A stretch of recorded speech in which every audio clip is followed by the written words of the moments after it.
me. And I was just like, and then like threatening me a little bit. And I was like, fine, if you want to go down this road, then I will go legal on you too. Okay. Because I actually have a percentage in this property and I will. The camera barely settles before the mood shifts. Robyn sits there, shoulders tight, voice low. And she says she felt pressured. She says she felt threatened. Not in the dramatic way people exaggerate on TV, but in the quiet way where you can hear fear hiding behind the words. This is not a normal confessional. This is not deflection or tears for sympathy. This is a warning slipping out on camera. And once she says it, there is no pulling it back. This feels like the moment something cracks inside the marriage. Was this the second she realized the control no longer belongs to him? Stay with this moment, because once these words land, the story shifts in a way the show never prepared you for. You can see it on her face, the way her eyes hold steady instead of darting around, the way she chooses each word like it carries weight. She says she was being pushed to sign, pushed to move forward, pushed to stop asking questions. And when she talks about pushing back, the tone changes. She is no longer pleading. She is drawing a line. The air feels tight. Even through the screen, it feels uncomfortable. This is not a wife talking through a problem. This is someone explaining how close things came to turning legal. Hold on to that discomfort, because it does not come out of nowhere. For years, viewers watch a pattern repeat itself. Pressure wrapped in responsibility. Anger framed as leadership. Confusion sold as family unity. When things stall, blame shifts. When questions come up, emotions explode. That pattern lives quietly in the background of every big decision, especially the financial ones, especially the land, especially the moments where signatures decide futures. Stay focused here, because the details matter more than the drama.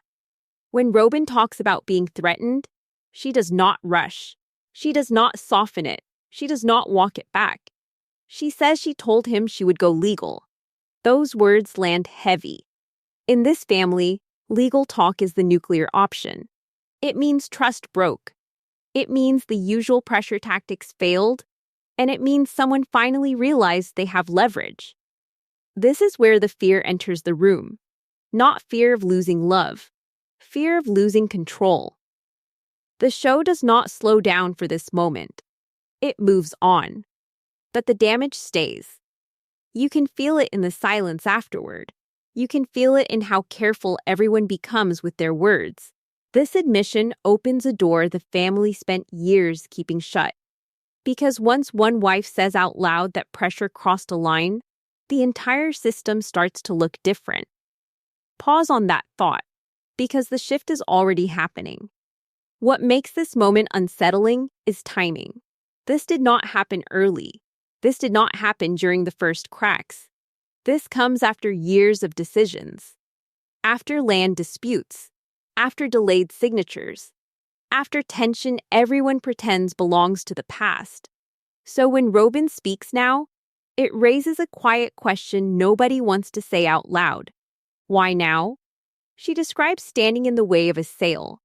She talks about refusing to move until things felt fair. That word matters. Fair. In a family where fairness always sounds different depending on who speaks, this feels like a challenge. And challenges inside this marriage rarely end clean. Keep listening, because the language keeps shifting. She does not frame herself as confused. She does not sound lost. She sounds resolved. That alone changes how this story feels. This is not someone discovering their power. This is someone using it. And the more she speaks, the clearer it becomes that the usual rules no longer apply. This is where danger enters quietly. Because when control meets resistance, something always gives. Either the pressure stops, or the relationship cracks wider. And from this moment on, every scene looks different. The apologies feel forced. The reassurance feels rehearsed. The smiles feel heavy. Sit with that feeling, because it only grows from here. The show moves forward, but this confession lingers. It leaves a shadow over every future conversation. It makes every delay feel intentional. It makes every legal mention feel loaded. And it leaves us staring at one unanswered truth. If she felt threatened long enough to say it out loud now, what took so long to speak? And what is she still protecting to understand why that moment lands so hard? You have to rewind. Not to one fight or one property deal, but to the system that runs this family for years. The show sells it as complicated love, but under all of it sits something simpler: control. And control does not come from yelling alone. It comes from money, timing, and information. That system does not shout. It hums quietly in the background. We were This is talking where about things ways start to to get make the thing sense. done. From the beginning, money never feels shared in a clean way. It moves through one voice, one planner, one decision maker. When bills come up, one person explains them. When land gets divided, one person frames the options. When confusion sets in, emotions rise, and suddenly nobody remembers what they agreed to. You see it again and again on screen. Someone asks a clear question. The answer wanders. Voices get louder. Feelings take over. The facts slip away. Watch closely, because this pattern repeats for years. Christine questions fairness early on. She talks about time, attention, respect. Her frustration shows up in her body language before her words catch up. She laughs it off at first. Then she stops laughing. She starts naming the imbalance. When that happens, the response is not discussion. It is dismissal. She is told she is emotional. She is told she is dramatic. Eventually, she is told she is done. And when she leaves, the system shrugs and moves on. That should have been a warning sign. Janelle plays a different role. She handles logistics. She brings logic into rooms filled with feelings. But logic only works if everyone agrees facts matter. On screen, you see her ask about numbers, about timelines, about land. The answers never land clean. She grows quieter, more careful. The frustration does not explode, it simmers. And when she finally pushes back, the ground already feels unstable. Pay attention here, because silence is part of the system. Mary sits in the longest confusion. Promises float in front of her. Hope stretches thin. She stays loyal even when the connection fades. Financial decisions pass through her life with little clarity. She trusts the structure because she believes the structure protects her place. Watching it back now feels uncomfortable. The system does not protect. It delays. This is where the benefit becomes clear. One person always knows more. One person always decides when clarity arrives. When wives talk to each other, they realize stories do not match. Timelines shift. Motives blur. That confusion keeps everyone off balance. And when people feel off balance, they lean on the loudest voice in the room. There is even humor in how obvious it looks now. Family meetings stretch on forever. Plans change mid-sentence. Agreements feel solid until the next conversation. Viewers joke about it online because laughter softens the frustration. But behind the humor sits a truth. Confusion works. It keeps control centered. Stay with that idea because it explains everything. The system rewards loyalty. It punishes resistance. When someone pushes too hard, affection pulls back. Time disappears. The message stays consistent even when the words change. Fall in line or stand alone. For a long time, that message works, until it does not. What breaks the system is not anger. It is understanding. Once someone starts tracking patterns instead of reacting to emotions, the pressure loses its edge. Once someone knows how money moves and why delays matter, confusion stops working. The system depends on people believing they need permission. This is where things begin to shift. You start to see it on screen in small ways. Conversations feel shorter. Answers feel clipped. The old tricks land flat. The pressure still comes, but the response changes. Less fear, more pause, more silence that feels intentional instead of defeated. That silence is new, because a system built on control only works when everyone believes it serves them. The moment someone realizes it serves one person best, the cracks spread fast. And by the time Robyn speaks about pressure and threats, the foundation is already strained. The question now is not how the system worked. The question is who still believes in it. And more importantly, who no longer needs it to survive. Coyote Pass stops feeling like land the moment the timeline slows down. Acres and lines on paper fade. What stays is waiting. Waiting changes everything. The show walks viewers through signatures, meetings, and promises, but the real story hides inside the pauses. Who moves forward? Who stalls? Who says nothing while the clock keeps running? The timeline matters here. Early on, agreements sound settled. Conversations feel finished. Everyone talks like progress sits right around the corner. Then weeks pass, then months. Papers move part way and stop. Voices low, frustration creeps in. One by one, people sign. The process inches forward until only one name remains missing. The show does not frame this as power. The show frames this as delay. That framing matters. Stay with the waiting, because waiting holds weight. Janelle talks about pressure from deadlines. Her voice carries urgency. She mentions contracts expiring. She mentions buyers growing restless. Those scenes feel tense because time works against her. Time does not work against everyone. Some people gain leverage from delay. Silence buys space. Silence forces others to react first. Mary stays quiet during many of these moments. Past experience teaches caution. Trust runs thin. Agreement exists on paper, yet uncertainty hangs over every conversation. The land becomes a reminder of years spent believing promises.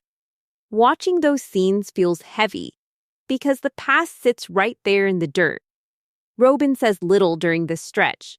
That absence speaks louder than argument. While others ask questions, she pauses. While others push for movement, she waits. The camera catches the stillness. No rush, no panic. Silence stretches across episodes. Viewers feel tension rise without anyone naming the source. Pay attention to who feels urgency and who feels calm. Urgency shows need. Calm shows control. The show tries to keep focus on fairness and division, but the emotional undercurrent tells another story. When someone holds the final signature, everyone else reacts. Pressure builds toward the person holding power. Meetings happen. Voices rise. Accusations float. The silence remains. That silence changes the room. Every delayed moment forces others to show their cards. Frustration surfaces. Plans unravel.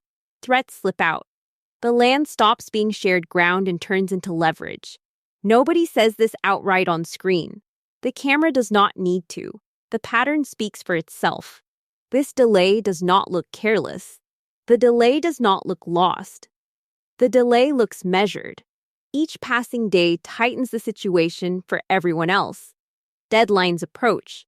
Tempers shorten. And the quiet figure at the center remains unmoved. Watch closely, because silence like this rarely comes from confusion. The tension builds until people start talking about extreme options. Selling without agreement. Forcing outcomes. Crossing lines. Those ideas only appear when someone feels blocked. The block sits in plain view. The show avoids naming motive, but motive hangs in the air. By the time pressure turns into threats, the groundwork already exists. Land holds families together only when trust lives underneath. Here, trust erodes with every unanswered pause. And once trust slips away, delay stops looking accidental.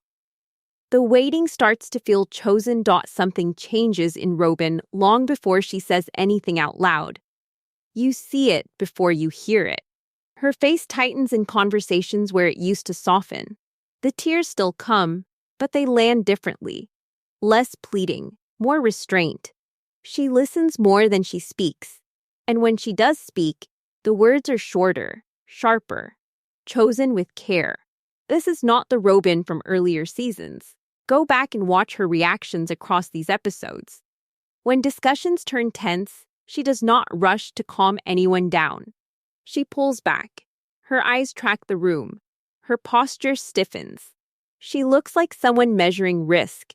Not someone lost, not someone overwhelmed, someone alert. That shift matters. In group scenes, she starts making small comments under her breath. Not loud enough to challenge directly, not soft enough to ignore. The camera catches them if you are paying attention. A quick look, a tight smile, a quiet shake of the head. These moments do not explode. They simmer. And simmering means something is being held back. Listen to how her tone changes. When she talks about safety, the word lands heavy. Emotional safety. Feeling unsafe around anger. Fear of rage. These are not casual phrases. On this show, words like that usually signal a breaking point. They suggest something crossed a line off camera. She does not describe scenes in detail. She does not need to. The weight sits in how carefully she speaks. This is where the mood turns. She no longer sounds like someone asking for reassurance. She sounds like someone drawing boundaries. And boundaries inside this family always cause friction. The usual dynamic depends on smoothing things over. When smoothing stops, tension spikes fast. You can see frustration break through her composure in flashes. A sharper response. A longer pause before answering. She pushes back without raising her voice. That restraint feels intentional, like she knows volume is not power. Control is. Watch how others respond to her now. The room adjusts. Conversations feel cautious. The energy shifts. This is no longer someone to talk over. This is someone everyone is watching. And that alone signals a change in position. Then comes the moment that reframes everything. She admits she felt pressured. She says she felt threatened. She does not smile when she says it. She does not soften the language. She lets it sit. And then she drops the line that changes the balance completely. She says she told him she would go legal. That sentence hangs in the air. Going legal means the family rules failed. It means emotional pressure stopped working. It means someone reached for tools outside the system. And once those tools come into play, nothing feels safe or simple anymore. The camera moves on, but the threat stays behind. Loaded. Unspoken. Waiting. Because once someone says those words out loud, you cannot pretend the old rules still exist. The power flips quietly. No shouting. No walkout. No dramatic score swell. It flips. Because a rule gets broken. Not a family rule. A system rule. Robyn's legal threat is not emotional. It is structural. Inside this marriage, everything runs on informal pressure. Guilt. Loyalty. Fear of blame. Legal action sits outside that world. Once it is mentioned, the system cracks. Slow this moment down. When she says she would go legal, she is not asking for protection. She is signaling capacity. She is saying she knows options exist beyond persuasion. That alone shifts the balance. In a community property marriage, money, land, and liability are not private. They are shared until they are not. Legal language forces clarity. There was no backdoor and deal. clarity is We dangerous were to talking about anyone ways to relying get on the thing confusion. done. This is why the threat matters. For years, protection came from position, being favored, being shielded, being the one who never had to push. That protection works only while the system stays informal. Once courts enter the conversation, favoritism stops mattering. Paper replaces narrative, timelines replace feelings, and leverage changes hands. The idea of immunity has floated through this family for a long time. Some people could act without consequence. Some people absorb the fallout. Immunity looks like never being questioned, never being blamed, never being forced to explain delays or decisions. That kind of protection depends on silence. Legal action destroys silence. Now add the shadow of an enda. Nobody says the words on screen, but the implication lingers. Non-disclosure agreements exist to control stories, to limit risk, to lock down narrative. Even the suggestion of one implies fear of exposure, fear that something once documented cannot be managed emotionally anymore. This is where the flip completes. The protected wife was protected because she stayed inside the rules. Soft voice, emotional framing, deference. The moment she steps outside that frame, the protection dissolves. Not because she loses power, because she gains a different kind. Legal leverage does not care about hierarchy. It does not reward loyalty. It does not punish disobedience. It simply asks who owns what, who delayed what, and who benefited. That is terrifying inside a system built on imbalance. Watch how reactions change after this moment. The room feels different. Conversations feel cautious. There is less bluster, less certainty. When someone realizes immunity is gone, every move becomes risky. The old confidence disappears. This is not Robyn becoming dominant. It is Robyn becoming untouchable in a new way. And that makes her dangerous to the very structure that once protected her. The irony lands hard. The system that kept her safe also kept her silent. The moment she speaks in legal terms, the shield drops. She is no longer the protected wife. She is the unpredictable one. And unpredictability breaks power faster than anger ever could. The flip is complete not when she threatens, but when everyone else realizes she meant it. Money enters this story without ever fully stepping into the light. It stays half seen, referenced, skirted around. The show circles it carefully, like everyone knows where not to look.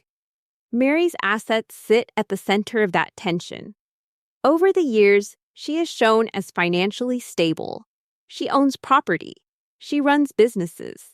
She carries value that does not depend on approval. That matters in a family where money often flows through one channel.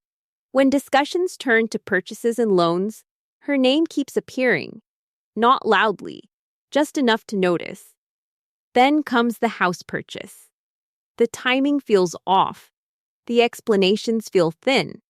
Conversations move quickly past details that usually matter. How much came from where? Who contributed? Who benefited? The show never spells it out. It lets the confusion linger. That confusion does work on its own. Watch the timeline closely. Decisions accelerate when money is needed. Paperwork suddenly clears. Urgency appears out of nowhere. Then silence returns. Nobody explains the shift. Nobody clarifies the structure. The audience is left holding fragments. A comment here, a reaction there. Enough to feel the imbalance, not enough to name it. Mara's position during these moments is telling. She is present, but guarded. Her tone stays neutral. She does not challenge openly. She does not celebrate either. Years of experience show in her restraint. When you have been burned, you learn when not to speak. Her quiet feels heavy because it is earned. This is not about accusation. It is about absence. Financial clarity never arrives. Ownership stays blurred. Responsibility floats. The show avoids pinning anything down. That avoidance creates weight, because money always leaves a trail when it is allowed to. Here, the trail keeps getting swept aside. The emotional impact lands softly but deeply.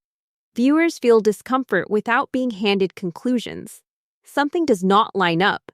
The math feels unfinished. The explanations feel incomplete. And the people who benefit most from that incompleteness appear the least pressed to explain.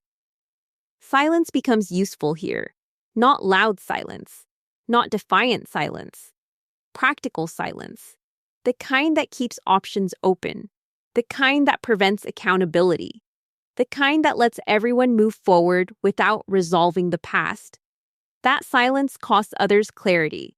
Without clear answers, Resentment grows quietly. Trust erodes without confrontation. People start carrying stories they cannot verify. That is how fractures deepen, without anyone breaking the surface.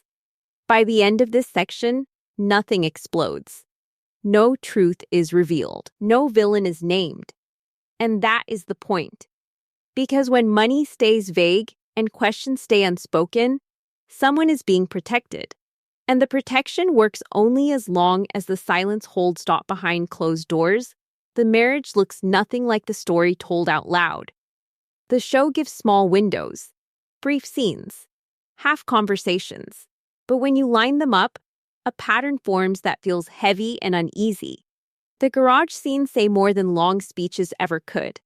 These are not warm moments. They feel functional. Conversations happen standing up.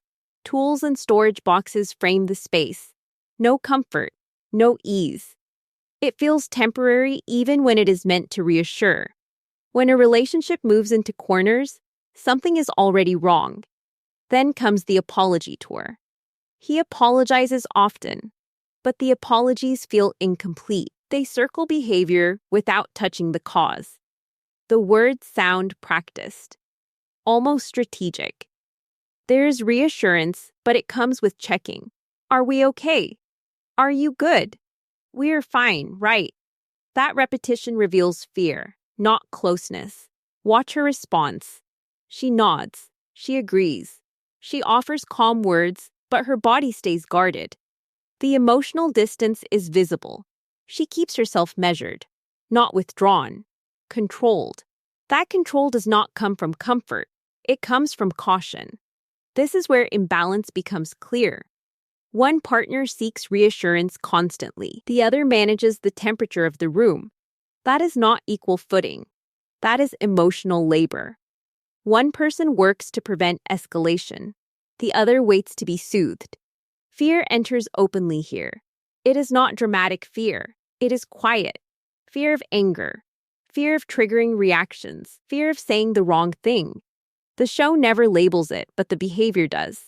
Careful phrasing, soft tones, frequent affirmation. Those are survival skills, not romance. The constant checking in erodes intimacy. When every conversation carries risk, connection shrinks. Laughter disappears.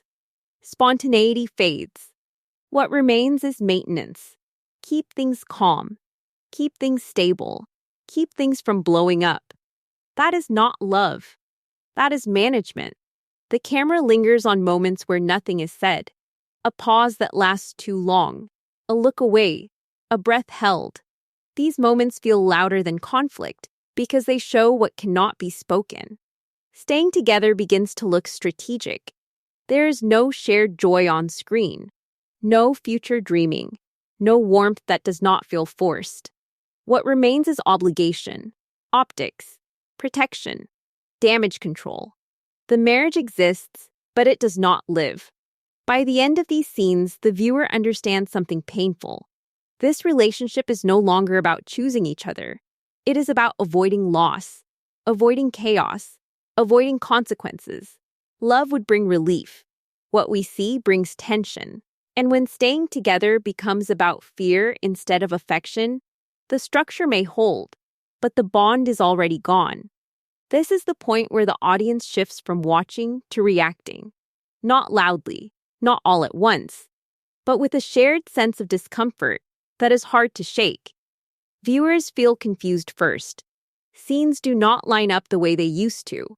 Conversations feel incomplete. Reactions seem mismatched to what is being said. Important details disappear between episodes. The show keeps moving forward while something unresolved drags behind it. That gap creates unease. Then comes the anger. Not explosive anger. Frustration. The kind that builds when answers never arrive. People talk around issues instead of through them. Accountability feels delayed. The story feels managed. Viewers sense they are being guided away from certain conclusions without being given real alternatives. Watching starts to feel wrong, not because of drama, because of imbalance. Someone appears protected. someone else appears exposed, and the show does not explain why. That lack of explanation turns passive viewing into active suspicion. The silence plays a role here. This season is quiet in strange places. Long pauses. Conversations cut short. Topics dropped without resolution. Silence does not feel accidental. It feels edited, curated, intentional. The absence of clarity becomes part of the narrative itself. Viewers notice what is not shown. They notice when questions stop being asked. They notice when reactions feel muted. They notice when emotional weight appears without context. The show leaves viewers to carry that weight alone. That is uncomfortable. Validation matters here. Audience discomfort is not misinterpretation. It is a response to inconsistencies. When behavior shifts without explanation, the brain searches for cause. When cause is withheld, distrust forms. That is not overthinking. That is pattern recognition. The show asks viewers to accept emotional truths without factual grounding. That works only for so long. Eventually, people start asking what is being protected and who benefits from the fog. Confusion serves someone. Clarity would force accountability. Silence delays it. Managed narratives preserve power. Open narratives redistribute it. Viewers feel this instinctively even if they cannot name it. By the end of this section, the discomfort settles into a single quiet question. If the confusion is intentional, then it is not neutral. And when confusion exists, someone benefits. The only thing left is to ask who everything starts to line up when you step back and watch the patterns. Not the surface drama, not the quick fights or the brief apologies. The small decisions, the pauses, the delays. That's where the story really hits. Preparation shows itself quietly. It is never announced. It is a look that lingers too long. A document held back. A comment left unsaid. Every time Robyn hesitates, every time she chooses caution over agreement, the audience begins to sense something. Not chaos, control, calculated control. Every choice in the past takes on new meaning. The delays in signing property papers are no longer minor inconveniences. They are markers. The missed deadlines, the careful steps around financial responsibility. All of it suddenly reads as preparation. Even the small emotional moments start to shift. The forced smiles, the polite nods, the pauses in conversation. They become signals, a way of holding distance while plans are measured. Nothing is offhand. Nothing is without consequence. And Kody is trapped in these patterns without knowing it. His usual methods of reassurance, gifts, and emotional pressure, the tools that worked for years, now bounce off a wall that does not respond. The very tactics that once ensured compliance now highlight the absence of it. He threatens, he pressures, he apologizes, and she remains steady, silent, unyielding. Every scene from previous episodes now reads differently. Moments meant to reassure us of stability now feel like markers of impending collapse. Every apology, every "I'm fine," is not comfort. It is a delay, a calculation. Each action becomes a step in a countdown the audience can feel, but cannot stop. The quiet grows louder with each passing minute. Viewers can sense the weight of unsaid intentions. The house, the property, the delayed signatures, the careful financial moves, they are not mistakes. They are signs. Preparation has a rhythm, and that rhythm beats steadily toward an unavoidable conclusion. The emotional tension tightens here. Watching feels heavier. The earlier frustration, confusion, and discomfort now mix with a sense of inevitability. It is not sudden. It is gradual. Each moment accumulates. Each hesitation, each look, each measured word is a tick of the clock counting down. By the end of this section, there is no question left. The collapse is coming. The structures that once held the family together, that protected one person at the cost of the others, are reaching their limit. It will not be abrupt. It will not be violent in spectacle. But the weight of everything, the careful preparation, the legal maneuvers, the emotional strategies, all point to one certainty. The collapse is delayed. It is not here yet. But nothing delays forever. Every choice has been measured. Every pause has meaning. And the audience, watching quietly, feels that every careful step only makes the eventual fall inevitable. By now, the full picture is hard to ignore. The layers of control, the delays, the silences, the careful maneuvers, all of it adds up. What once seemed like minor tension or routine drama now reads as a complete reversal of power. Robyn is no longer the protected wife. Kody, who spent decades managing, directing, and controlling, is now navigating a world where the usual tools don't work. The leverage has shifted, and it is unmistakable.